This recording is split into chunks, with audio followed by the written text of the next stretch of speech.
ସାଙ୍ଗମାନେ ଆପଣମାନେ କେବେ ହ୍ୟାଙ୍ଗରକୁ ହେୟାର ବ୍ୟାଣ୍ଡ ପିନ୍ଧେଇଛନ୍ତି କି ପିନ୍ଧେଇ ନାହାନ୍ତି ନା ଆପଣମାନଙ୍କୁ ଆଶ୍ଚର୍ଯ୍ୟ ଲାଗୁଥିବ କି ହେୟାର ବ୍ୟାଣ୍ଡକୁ ମୁଁ କ'ଣ ପାଇଁ ହ୍ୟାଙ୍ଗରରେ ଲଗାଉଛି ତ ଦେଖିବା ପାଇଁ ଆପଣମାନେ ଆଶ୍ଚର୍ଯ୍ୟ ହେଉଥିବେ ଭିଡ଼ିଓକୁ ଜମାରୁ ବି ସ୍କିପ୍ କରିବେନି। ହାଇ ଫ୍ରେଣ୍ଡସ୍ ୱେଲକମ୍ ବ୍ୟାକ୍ ମାଇ ୟୁଟ୍ୟୁବ୍ ଚ୍ୟାନେଲ୍। କେମିତି ଅଛନ୍ତି ସମସ୍ତେ? ଭଗବାନଙ୍କ କୃପାରେ ସମସ୍ତେ ଭଲରେ ଥିବେ।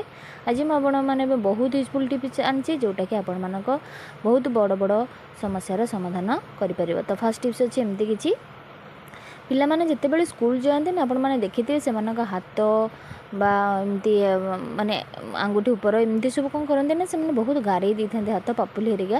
ତ ସେଗୁଡ଼ାକ ପିଲାମାନଙ୍କ ଦେହରେ ଏମିତି ରଗଡ଼ିକି କରିବା ଦ୍ୱାରା ସେମାନଙ୍କୁ ପେନ୍ ହେଇଥାଏ ଆଉ ଆମ ହାତକୁ ବି କଷ୍ଟ ହେଇଥାଏ। ତ ସେଥିପାଇଁ ଆପଣମାନଙ୍କୁ କହୁଛି ଯେତେବେଳେ ପିଲାମାନେ ଏମିତି କିଛି ପେନ୍ର ଦାଗ ହାତରେ ଆଣିଥାନ୍ତି ତ ସେଥିପାଇଁ ଆପଣମାନେ ଜମାରୁ ବି ଉରୁଡ଼ି ହେବେନି। ଟିକିଏ ଭେସଲିନ୍ ନେଇଯିବେ। ଭେସଲିନ୍ ନେଇକି ଆପଣମାନେ ଯେଉଁ ଜାଗାରେ ଗାରେଇଛନ୍ତି ସେ ଜାଗାରେ ଆପଣମାନଙ୍କୁ ଏମିତି ଟିକେ ହାତରେ ଟିକେ ରଫଲି ଏମିତି କରିବା ପାଇଁ ପଡ଼ିବ। ଦେଖନ୍ତୁ ଜମାରୁ ବି କାଟିବନି ପିଲାମାନଙ୍କୁ ଆଉ ଆପଣମାନଙ୍କ ହାତକୁ ବି କିଛି ବି ପେନ୍ ହେବନି। ତ ଆସ୍ତେ ଆସ୍ତେ ଏମିତି ରଫ୍ କରିବା ଦ୍ୱାରା ଭେସଲିନ୍ ଦ୍ୱାରା ଦେଖନ୍ତୁ ମାନେ ଯେଉଁ କାଳିଟା ଯେଉଁ ଲାଗିଥିଲା ସେଟା ଦେଖନ୍ତୁ ଆସ୍ତେ ଆସ୍ତେ ରିମୁଭ୍ ହେଇଯିବ। ଆପଣମାନଙ୍କୁ ଆଉ କଷ୍ଟ କରିବାକୁ ପଡ଼ିବନି କି ପିଲାମାନଙ୍କୁ ଆଉ କଷ୍ଟ କରିବା ପାଇଁ ପଡ଼ିବନି। ଆଶା କରୁଛି ଏଇ ପ୍ରୋବ୍ଲେମଟା ପିଲାମାନେ ତ ପ୍ରାୟ ଘରକୁ ନେଇକିରି ଆସୁଥିବେ। ତ ସବୁ ମାଆମାନେ ଆପଣମାନେ ଏଇ ଟିପ୍ସଟିକୁ ଆପ୍ଲାଏ କରି ଆପଣମାନଙ୍କ ପିଲାଙ୍କ ହାତରୁ ଏ ଦାଗକୁ ଆପଣମାନେ ଇଜିଲି ରିମୁଭ୍ କରିପାରିବେ ଭେସଲିନ୍ ଦ୍ୱାରା। ସେକେଣ୍ଡ ଟିପ୍ସ ଅଛି ମୋର ଏମିତି କିଛି ମାନେ ଡୋର୍ର କ୍ଲିପ୍କୁ ନେଇକରି ଯେଉଁଟାକି ବର୍ଷା ଦିନେ ଯଦି ସେଇଟା ଆପଣମାନେ ଯଦି ଠିକ୍ସେ ମାନେ ୟୁଜ୍ କରୁନଥିବେ ତାହେଲେ ସେଇଟା ମୁଁ ଦେବା ପାଇଁ ମାନେ ପେନ୍ଟା ବହୁତ ଅସୁବିଧା ହେଇଥାଏ। ତାପରେ ଆଉ ଗୋଟେ ବ୍ୟାଡ଼ ସାଉଣ୍ଡ ବି ଗୋଟେ ଆସିଥାଏ।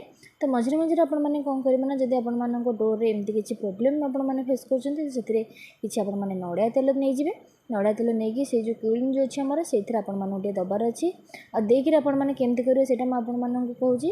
ଭିଡ଼ିଓ ଭଲ ଲାଗିଲେ ଲାଇକ୍ ସେୟାର ସବସ୍କ୍ରାଇବ୍ କରିବା ପାଇଁ ଜମାରୁ ଭୁଲିବେନି। ଆଉ ଯେଉଁମାନେ ମୋ ଚ୍ୟାନେଲରେ ନୂଆ ଥିବେ ପ୍ଲିଜ୍ ଚ୍ୟାନେଲକୁ ସବସ୍କ୍ରାଇବ୍ କରି ପାଖରେ ବେଲ୍ ବଟନ୍କୁ କ୍ଲିକ୍ କରିବେ ଯାହାଫଳରେ କି ଭିଡ଼ିଓର ନୂଆ ନୋଟିଫିକେସନ୍ ଆପଣମାନଙ୍କ ପାଖେ ଖୁବ୍ ଜଲ୍ଦି ପହଞ୍ଚି ପାରିବ। ଅଏଲ୍ ଦେଇସାରିଲା ପରେ ଆପଣମାନଙ୍କୁ 2-4 ଥର ମୁଁ ଯେମିତି କହିଛି ଆପଣମାନେ ଦେଖନ୍ତୁ ଆପଣମାନେ ସେମିତି କରିନେବେ ଯାହାଫଳରେ କି ଆପଣମାନଙ୍କର କ୍ଲିନ୍ଟା ବହୁତ ଫ୍ରି ହେଇଯିବ। ଆପଣମାନଙ୍କୁ ନେକ୍ସଟ ଟାଇମ୍ ଦେଲାବେଳେ କିଛି ବି ପ୍ରୋବ୍ଲେମ୍ ଆପଣମାନଙ୍କୁ ହେବନି କି ବ୍ୟାଡ୍ ସାଉଣ୍ଡ ମଧ୍ୟ ଆପଣମାନଙ୍କର ହେବନି। ଯେହେତୁ ବର୍ଷା ଦିନ ଆପଣମାନେ ନିହାତି ଭାବରେ ସବୁ ଘରର ଡୋର୍ମାନଙ୍କରେ ଆପଣମାନେ ଏଇ ଟିପ୍ସଟି ଆପ୍ଲାଏ କରନ୍ତୁ। ଦେଖିବେ ଆପଣମାନଙ୍କର ବହୁତ ସାରା ବେନିଫିଟ୍ ଆପଣମାନେ ପାଇବେ। ଲାଷ୍ଟ ଟିପ୍ସ ଅଛି ବହୁତ ଇମ୍ପୋର୍ଟାଣ୍ଟ। ତ ହ୍ୟାଙ୍ଗରରେ ମୁଁ ରବର ବ୍ୟାଣ୍ଡ କ'ଣ ପାଇଁ ଦେଉଛି ସେଇଟା ଆପଣମାନଙ୍କୁ ଆଶ୍ଚର୍ଯ୍ୟ ଲାଗୁଥିବ। ଭିଡ଼ିଓକୁ ଜମାରୁ ବି ସ୍କିପ୍ କରନ୍ତୁନି। ଫାର୍ଷ୍ଟରୁ ଲାଷ୍ଟ ପର୍ଯ୍ୟନ୍ତ ପୁରା ଦେଖନ୍ତୁ। ଭିଡ଼ିଓ ଭଲ ଲାଗିଲେ ଫ୍ରେଣ୍ଡସ୍ମାନଙ୍କ ସହିତ ସେୟାର କରିବେ। ତ ହ୍ୟାଙ୍ଗରରେ ତ ସାଧାରଣତଃ ଆମେ ସାର୍ଟ ରଖିଥାଉ।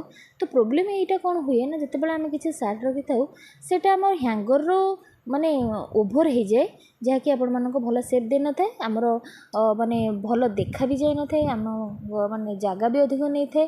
ଆଉ ସେଥିପାଇଁ ମୁଁ ଆପଣମାନଙ୍କୁ ଫାଷ୍ଟ କରିକିରି ମାନେ ଗୋଟେ ଗଞ୍ଜିଟେ ପୁରେଇକିରି ଆପଣମାନଙ୍କୁ ଦେଖାଉଛି କି ଆପଣମାନେ ଜାଣିପାରିବେ ପ୍ରକୃତ ତା'ର କ'ଣ ପ୍ରୋବ୍ଲେମ୍ଟା ରହୁଛି। ଏଇଟା ବି ସମସ୍ତଙ୍କର ପ୍ରାୟ ଫେସ୍ କରନ୍ତି ଏ ପ୍ରୋବ୍ଲେମ୍କୁ। ତ ସେଥିପାଇଁ ମୁଁ ଭାବିଲି କି ଆପଣମାନଙ୍କ ସହିତ ଏଇ ଟିପ୍ସଟି ସେୟାର କରିବି। ଭିଡ଼ିଓ ଭଲ ଲାଗିଲେ ଫ୍ରେଣ୍ଡସ୍ମାନଙ୍କ ସହିତ ସେୟାର କରିବେ। ତ ଦେଖନ୍ତୁ ଏମିତି ଆପଣମାନଙ୍କୁ ଏମିତି ପୁରେଇବାର ଅଛି। ତ ଦେଖନ୍ତୁ ଗୋଟେ ପଟ ଆମର କେମିତି ମାନେ ବାଲାନ୍ସରେ ରହୁନି, ଗୋଟେ ପଟ ଅଧିକ ରହିଯାଉଛି, ଗୋଟେ ପଟ କମ୍ ରହିଯାଉଛି, ଆମକୁ ଅବାଗିଆ ବି ଦେଖାଯାଉଛି। ତ ସେଥିପାଇଁ ମୁଁ କହୁଛି ଯେଉଁ ରବର ବ୍ୟାଣ୍ଡକୁ ଆପଣମାନେ ୟୁଜ୍ କରୁନାହାନ୍ତି ଢିଲା ହେଇଗଲେ ଆପଣମାନେ ବେକାର ଭାବେ ତାକୁ ଫିଙ୍ଗି ଦେଉଛନ୍ତି। ତ ସେଇ ରବର ବ୍ୟାଣ୍ଡକୁ ଆପଣମାନଙ୍କୁ ଏମିତି ଦେବାର ଅଛି ଯେଉଁ ପର୍ଯ୍ୟନ୍ତ ଆପଣମାନଙ୍କ ଗଞ୍ଜିଟା ରହିବ। ତ ସେଥିପାଇଁ ଆପଣମାନଙ୍କୁ ତାପରେ ସାର୍ଟଟା ରହିଲେ ଆପଣମାନଙ୍କର ଭଲ ସେପ୍ରେ ରହିବ, ହଲିବନି କି ଆପଣମାନଙ୍କ ଅସୁନ୍ଦର ମଧ୍ୟ ଦେଖାଯିବ ନାହିଁ। ତ ଗୋଟେ ପଟ ତ ମୁଁ ହେୟାର ବ୍ୟାଣ୍ଡ ଦେଇସାରିଲାଣି ଆପଣମାନେ ଦେଖିପାରୁଥିବେ। ତ ନେକ୍ସଟ ପଟଟା ମଧ୍ୟ ମୁଁ ହେୟାର ବ୍ୟାଣ୍ଡ ଦେଉଛି। ତ ଯେଉଁ ଜିନିଷକୁ ଆପଣମାନେ ଦେଖନ୍ତୁ ବେକାର ଭାବିକିରି ଆମେ ଫିଙ୍ଗି ଦେଉଛେ ଯେ ଆମର କୌଣସି କାମରେ ଜିନିଷଟା ଆସିବନି ତ ତା'ର ରିୟୁଜ୍ ଯଦି ଆମେ କରିପାରିବା ତାହେଲେ ଆମର ପଇସା ସହିତ ଟାଇମ୍ ମଧ୍ୟ ସେଭିଂ ହେଇକରି ରହିବ। ତ ଦେଖନ୍ତୁ ମୁଁ ଦୁଇଟାକୁ ବ୍ୟାଣ୍ଡ ଦେଇସାରିଲା ପରେ ଗଞ୍ଜିକୁ ପୁରା ମାନେ ପରଫେକ୍ଟ କେମିତି ରହିବ ହ୍ୟାଙ୍ଗରରେ ସେଇଟା ମୁଁ ଆପଣମାନଙ୍କୁ ଦେଖାଉଛି। ତ ଭିଡ଼ିଓ ଭଲ ଲାଗିଲେ ନିହାତି ଭାବରେ ଆପଣମାନେ ସେୟାର କରିବେ।